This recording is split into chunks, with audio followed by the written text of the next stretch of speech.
Avrasya gündeminden merhaba sevgili seyirciler. Çok özel bir yayınla karşınızdayız. Atayurdu Kırgızistan'dayız. Tanrı Dağları'nın eteklerinde Bişkek'teyiz. Kırgızistan Cumhurbaşkanı Sayın Sadır Japarov bugün yayın konuğumuz olacak. Bizi böylesine güzel bir mekanda ağırladığınız için çok teşekkür ederiz efendim. Hoş geldiniz yayınımıza. Rahmat, hoş gelipsizler Kırgızistan'a. Ova bizde Oktyabr okuyalarında eldik tolkundolar bolup, oşol tolkundoların negizinde ел alıp gelip meni biylikке olturguzgan. Oşol günden uşul güngө çeyin eldi nişenim menen biylikti atkarıp kele jatam. Bugün özüңүздөр күбө болгондой 11 aprelde eldik doğuş menen referendum ötkөн. Referendumda el жаңы konstitutsiyanын долбоорун колдоп берди. Ошого мен бүгүн кол койдум. Бүгүндөн баштап биз жаңы конституция менен жаңы бийлик бутактарын орнотуу менен ишти баштадык бүгүн. Мындай окуя болбош керек эле. Тилекке каршы 29-30 апрелдерде болуп кетти. Негизи өзү делимитация, демаркация бүтө элек эки мамлекеттин ортосунда мындай чек ара чырталаштары болуп эле келген. Бирок баягы майда чүйдө мындай чыр чатактар менен чектелип эле мындай чоң масштабтуу ок атышууга барган эмес. Бул жолу тилекке каршы ошондой болуп калды. Бирок ушу бир 2 күндүн ичинде кечиктирбестен Тажикстандын президенти Эмомали Шарипович Рахмонов менен экөөбүз түз сүйлөшүүлөрдү жүргүзүү жолу менен согушту токтотуп калдык. Эгер токтотпосок, мындан ары уланып кетсе 100 миңдеген адамдардын каны төгүлүп кетет. Биз муну жакшы билебиз. Тажикстан тараптагы муну жакшы түшүндү. Ошондуктан токтотуп калдык. Азыр делимитация, демаркация боюнча чек араларды тактоо боюнча иштер жүрүп жатат. Бүгүнкү күндө эки өлкөнүн комиссиялары отуруп сүйлөшүүлөрдү жүргүзүп атат. Кудай буюрса жакынкы араларда биз ушу чек араны бөлүштүрүү, такташуу боюнча маселени аягына чыгарып кол коюшабыз деп үмүт кылып отурабыз.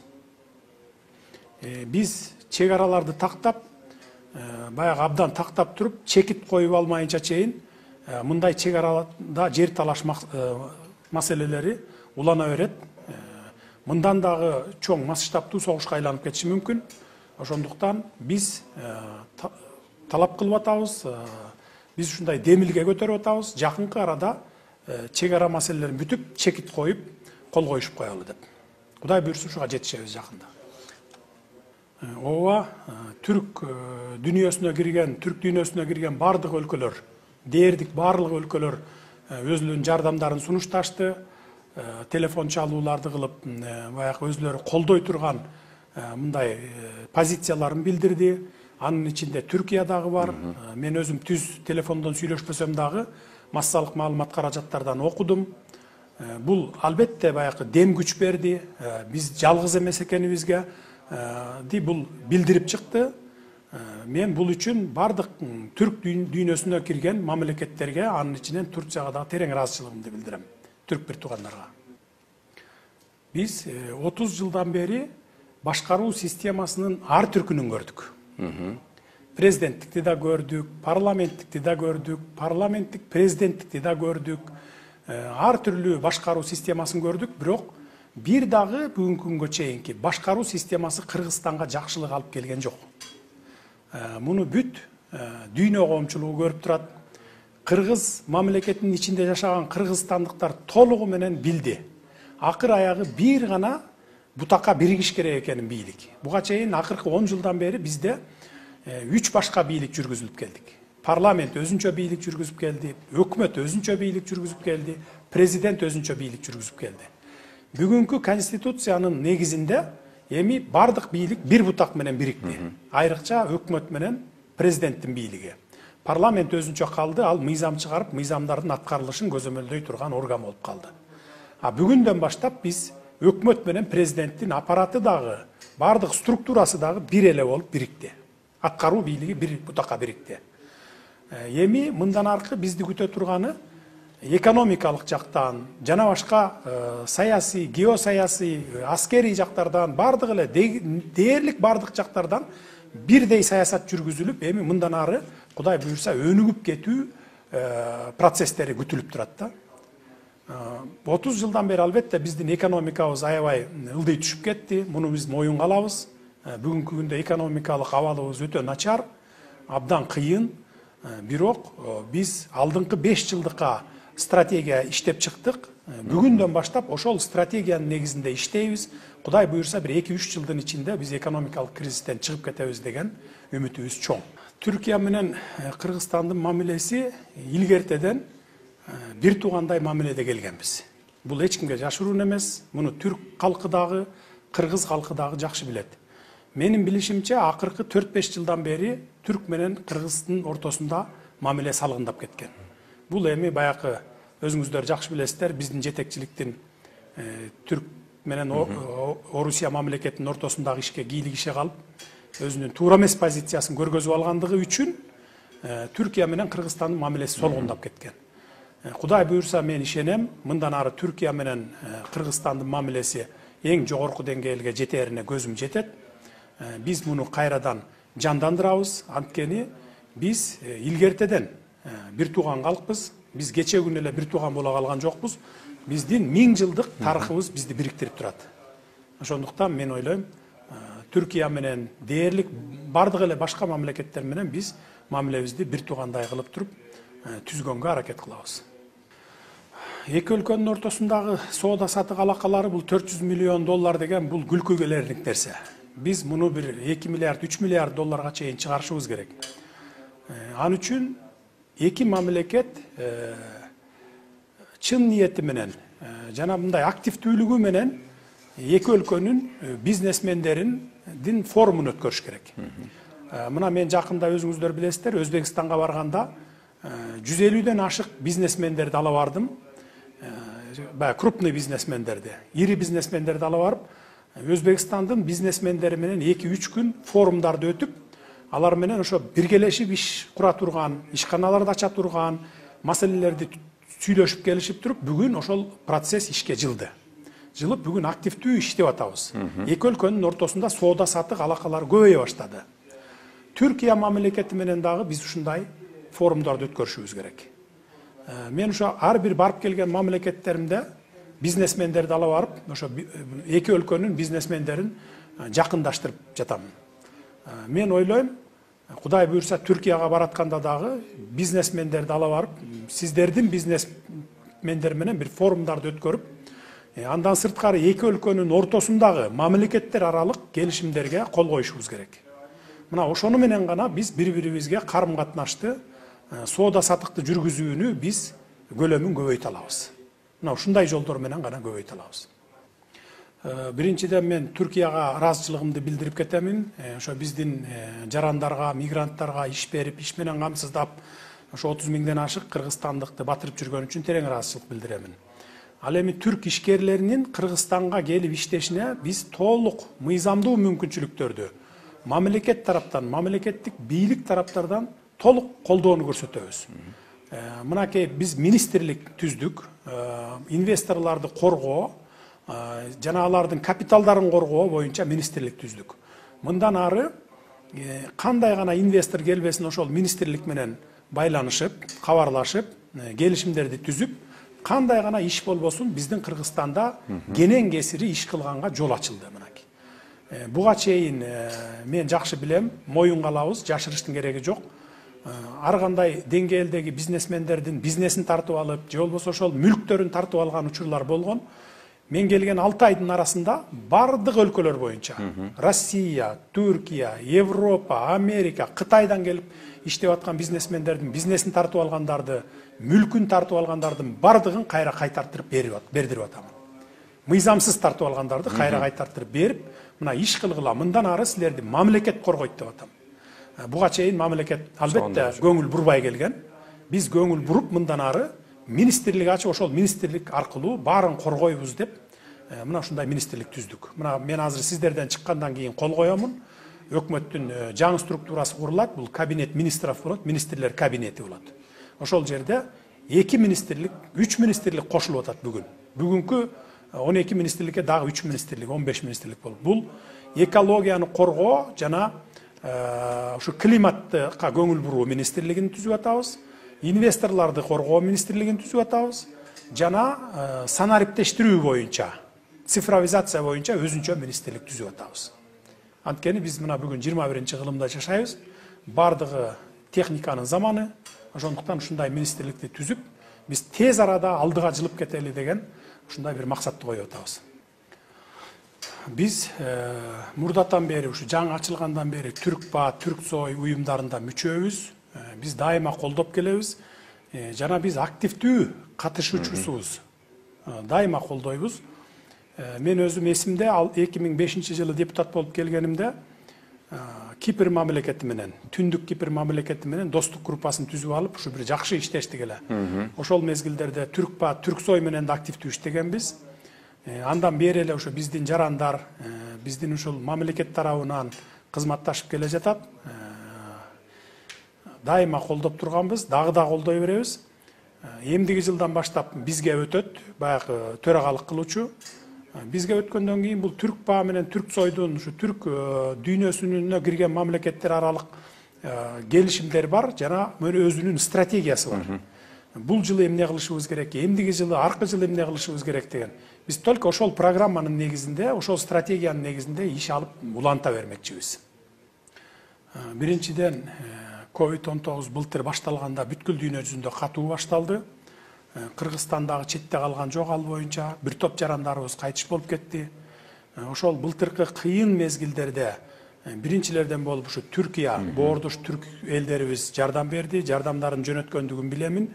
Ошон үчүн мен өзүмдүн атымдан, жалпы кыргызстандыктардын атынан терең ыраазычылыгымды билдирип кетемин. Ал эми быйыл болсо, быйыл ар кандай жолдор менен ушу кризистен, COVID-19 кризисинен чыгып кетүүнүн жолдору менен издеп атабыз. Ар кандай жолдорун колдонуп атабыз. Элдик методдорду, элдик дарыгерлердин дагы методдорун колдонуу жолу менен биз быйыл, Кудай буйрса, былтыркы жылдагыдай мындай бир кандай десем бир паника болбой, кризиске кабылбай, мындай жылма чыгып кетип баратабыз деп ойлоймун. Азыр Кудай буйрса кичине басаңдап калды. Мындан 5-6 күн мурун абдан бир көбөйүп кеткен, 400 адамга чейин чыгып кеткен. Бүгүнкү күндө 200 адамдан баягы чыгып атат. Өлүм житимдер аз, 2-ден 3-төн 4кө чейин адамдар өлүп атат суткасына. Бирок республикалык ооруканаларыбызда баягы койкаларыбыздын саны жетиштүү. 50%-ин иштеп атат, 50%-и бош турат запаста. Биз эми ар кандай жолдор менен бул кризистен быйыл чыгып кетип атабыз, жеңил чыгып кетип баратабыз. Манас университети боюнча кабарым бар. Аларда да ошол акыркы 4-5 жылда проблемалары пайда болгон экен. Мен ушу бийликке келгенден баштап билдим. Баарына мен жардамдарымды көрсөтүп атамын, мыйзамдуу жардамдарымды. Мындан ары дагы жардамдарды көрсөтө беребиз. Биз алардын ишмердүүлүгүн дайыма колдойбуз. Анткени алар биз үчүн, биздин Кыргызстандын жарандары үчүн мындай жакшылык кылып аткан иштери булар. Биз ошондуктан толук колдоо кылабыз. ТРТ Аваз менен КТР каналынын биргелешип иштерин мен толук колдойт элем. Эгерде ошол биргелешип иштесеңиздер, бүгүнкү КТРдин болгон мүмкүнчүлүктөрүн дагы жогорулатып, сиздердин деңгээлге чыгарып, ошо канча 30 мамлекетке таратып аткан болсоңуздар, биздин дагы КТР 30 мамлекетке сиздердин аркаңыздар менен жетип калат эле. Ошондуктан мен ушу КТР каналын сиздер менен биргелешип иштегенге мен шарт түзүп берет элем. Эгер сиздерден сунуш болсо, сиздердин көңүлүңүздөр келсе ошого. Ооба, көчмөндөр оюну биринчи ушу Кыргызстанда башталды. Биринчи 3 жыл Кыргызстанда болду. Андан кийин ошонун деңгээлин көргөндөн кийин бүткүл түрк дүйнөсү, көчмөндөр калкы буга кызыгып баштады.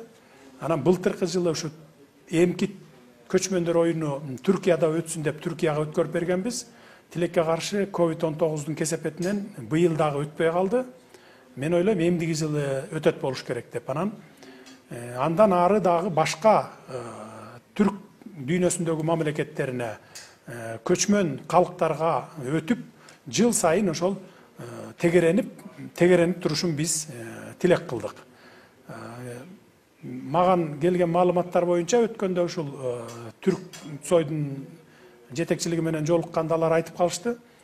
биздин ошол уюштуруучуларыбыз бул жылы Түркияда өтсө, кайра эмдиги жылы биз алалы, биз өткөрүп, андан кийин кайра башка мамлекетке өткөрүп берип, анан кайра биз алалы деп, то есть баягы бирден секиртип, кайра өзүбүздү өткөрүп туралы деген сунуш киргизип талашып аткан экен.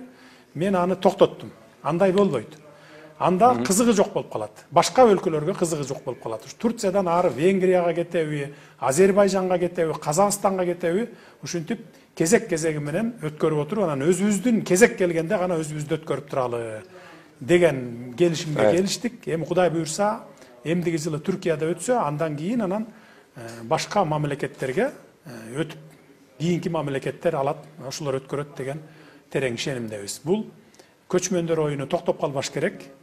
Бул деген биздин көчмөндөр калкынын түрк дүйнөсүнүн негизги маданиятын көрсөтүп турган оюн. Ошондуктан бул токтоп калбаш керек. Ал эми спорт бул ден соолуктун булагы дейт. Мен ушу бала болуп башыма жүн чыккандан бери спорт менен келатамын. Акыркы 3,5 жыл камакта жаттым. Ошол 3,5 жыл тынбай жаздан баштап күзгө чейин тынбай баягы футбол ойноп аттым. Анткени бизде ошол шарт түзүлгөн, футболдук баягы аянтча бар. Ошондуктан футбол менен ойноп аттым. Эми азыр күн жылыда эми дагы футболду баштайм, Кудай буйрса. Бул спорт дайыма ошол ден соолукту бекемдеп, адамды мындай көңүлүн куунак кылып, ушундай кыла турган маселе. Ошондуктан спортту ар бир адам таштабаш керек да, спорт менен машыгып туруш керек. Ар бир адам өзү негизи бир нерсеге жетүү үчүн кыялданат. Мен ушуган жетээримди мындай алдын ала сезгем. Бир 7-8 жыл мурун сезгем. Биринчи жолу камалганымда деле сезгем. Анткени биринчи жолу 12 жылы камалганмын. Мен эч күнөөм жок жерден эле алып барып мени ошо камап койгон. 9 ай жатып чыкканмын. Ошондон ушул күнгө чейин ишимди уланта бердим. Эл менен иштедим, интернет аркылуу иштедим. Алып келип 2017 жылы камап койгондо 3,5 жыл мурун. Абакта жатып алып да иштей бердим. Акыры ушул мамлекет башына келип, мамлекетти мен саздан сууруп чыгам деген ушундай менин кыялым болгон. Ошол кыялыма бүгүн жеттим. Эми Кудай буйрса алдыңкы бир 5 жылдыкта мамлекетти саздан сууруп чыгам деп ишенип отурам. Кайсы гана мамлекет болбосун, ал мамлекеттин өнүгүүсү үчүн бул биринчи кезекте өзүнүн кен байлыктары. Экинчи кезекте бул туризми. Үчүнчү кезекте инвесторлорду тартып келүү. Мына ушул 3 гана тармак менен биз өнүксөк болот. Ошонун негизинде биз азыр бардык кен байлыктарыбызды ревизия кылып атабыз. Кайсыл кен байлыктарды мамлекет өзүбүз ачабыз, кайсы иштелип аткан кен байлыктарды биргелешип иштетебиз, инвесторлор менен ушуларды карап атабыз. Андан кийин экинчи бу туризм жагын карап атабыз. Бизде туризмге көңүл бурсак, биз туризм менен дагы бир топ экономикабызды көтөрүп алабыз. Бизде болгону гана жанакындай сервис жагына аксап атабыз. Биз ошону план түздүк. Кандай сервис кылыш керек экенин, сервисти кандай жасаш керек экенин, мисалы сиздерде Түркияда бу сервис жагы өтө жогору өнүккөн да. Сиздерге жиберип, үйрөтүп, кайра келип туруп анан кийин ачсак деген максаттарыбыз бар да. Жана башка өнүккөн өлкөлөрдө дагы жиберип, ушундай неме кылсак болот. Ал эми инвесторлор боюнча биз инвесторлорго бардык шарттарды түзүп берип атабыз. Бир 2 айдан кийин жаңы мыйзам кодекси кабыл алынат. Бул ошо инвесторлорду коргоо боюнча. Биз инвесторлорду мыйзам менен эле эмес, бүгүнкү мен кол койгон баш мыйзам менен да коргоп койдук. 17 статьясына жазып койдук. Инвесторлор баш мыйзамдын негизинде корголот деп. Ан үчүн биз ошо кодексти дагы жазып атабыз. Кодекс эле эмес, пока биз бийликте турган мезгилде, акыркы 5 жылда, 5 жыл, 6 жылбы бийликте турган мезгилде, бийлик тараптан дагы биз инвесторлорго тийгизбей, крупный инвесторлорду алып келип, ишке салып, кен байлыктарга болобу, завод фабрикаларды ачууда болобу, аштырып болобу, ошолорго тийгизбей, карап берип, мындай экономикабызды көтөргөнгө салым коштуралы деп атабыз. Мына ошон үчүн мен бүтүндөй дүйнө жүзүндөгү келген инвесторлордун бардыгын кабыл алып атамын. бүгүнкү жаңы түзүлүп аткан министрликке жиберип атамын, мына келишим түзгүлө, кайсы тармакка иш кылам десе, мына Кыргызстандын эшиги инвесторлор үчүн ачык деп атабыз. Бир дагы бир мындай бир куугунтук, же болбосо мурдакыдай баягындай бир бийлик тараптан, же болбосо коррупционер болгон чиновниктер тараптан инвесторлорго зыян тарттырган жагын биз таптакыр жол бербейбиз. Мына ушул жол менен гана Кыргызстанды өнүктүрсөк болот. Эми мен кандай көрөм Кыргызстанды? Кандай мындай кыялданам? Өнүккөн өлкөлөрдүн катарына кошконго мен кыялданам. Биз эч нерсесинен кем эмеспиз. Мисалы эле ошол өнүккөн өлкөлөрдүн алдыңкы дүйнөдө алдыңкыбыз деп өнүккөн, мисалы Европа мамлекетинде, Сингапур мамлекетин алалы. Андан эмнебиз кем? Биз деле ошолор окшогон адамбыз да. Алардын эки башы, төрт көзү жок да. Биз окшош эле адам алар деле. Болгону гана коррупцияны жок кылып түп тамырынан, анан эл үчүн иштеп, казынаны көтөрүп, казынаны толтуруп, экономикасын көтөрүп кеткен өлкөлөр алар. Биз да ошого жетишибиз керек. Мен ойлойм, жакынкы 5 жылда Кудай буйрса жетип калабыз.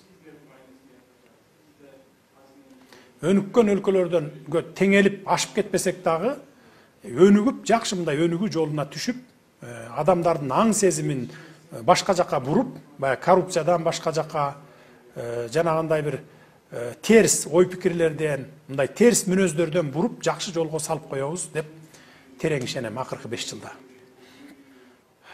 Негизи элдик адам деген наамды маган кыргыз эли берди. Буга терең ыраазычылык билдиремин. Анткени кайсы гана эл болбосун, мейли Түркия болобу, мейли Кыргызстан болобу, ал элдер өз адамын кандай адам экенин өзү баа берип турат. Көпчүлүк жаңылбайт. Буга чейин 30 жыл бою жаңылып келди. Анткени ар кандай адамдар келди. Бири бийликке кызыкса, экинчиси байлыкка кызыкты дегендей. Анан менин принцибим, байлыкка да, бийликке да кызыкпаганым көрүндү, айрыкча байлыкка кызыкпаганым көрүндү. Мен ошол элдин ишенимин аягына чейин аткарып кетишти мен өзүмө максат кылып койдум. Муну кыйшаюусуз закон катары кабыл алып, ошол менен иштеп кетип баратам. Анткени байлыкты көрүңө көтөрө кетпейсиң, шейшепте чөнтөк жок экен. Ошондуктан байлыкка мен кызыкпаймын. Эгер мен бүгүн байлыкка кызыгып кете турган болсом, анда 5 жылдан кийин мен Кыргызстанды түз жолго сала албайм, кайра тескери жолго салып коюшум мүмкүн. Анткени кыргыз мамлекетинин элдери көпчүлүгү 80% эң акыркы үмүтүбүз сен деп алып келип отургузду. Анан мен ошолордун үмүтүн үзүп башка жака буруп кетсем, өзүмдүн кызыкчылыгыма, же болбосо байлыкка кызыгып, же бийликке кызыгып, дагы бир бүгүнкү өсүп келаткан демократияны жок кылам, же болбосо мындай кылам, өзүмдүн кызыкчылыгым үчүн бир узкий кызыкчылык үчүн кетем десем, анда бүтүндөй Кыргызстандын үмүтү өчүп калат. Андан кийин бир да кишиге ишенбейт, бийликке да ишенбей калат. Андан кийин Кыргызстан жок болуп кетиши мүмкүн. Мен ошону каалабаймын. Ошондуктан мен ушундай принцип менен иштеп кете берем. 5 жылдан кийин жыйынтыгын эл өзү берет, өзү билет. Ал эми түрк дүйнөсүнүн мамлекеттерине мен тынччылык каалаймын, ынтымак каалаймын. Ынтымак бар жерде ырыс бар деп кыргызда жакшы сөз бар. Эгерде биз түрк дүйнөсүнө кирген мамлекеттер ынтымактуу болуп, бекем болсок, бизде байлык да болот, бийлик да болот, тынччылык, ыйман да болот. Ырыскы дагы толуп келет баарыбызга. Ошондуктан мен ошол ынтымакты каалайт элем. Ошол эле мезгилде тынччылыкты каалайт элем. Согуш эч кимге жакшылык алып келбейт. Согушту башташ оңой, бирок токтош өтө кыйын. Ошондуктан согуш болбосун, тынччылык болсун. Баарына тынччылыкты каалайт элем.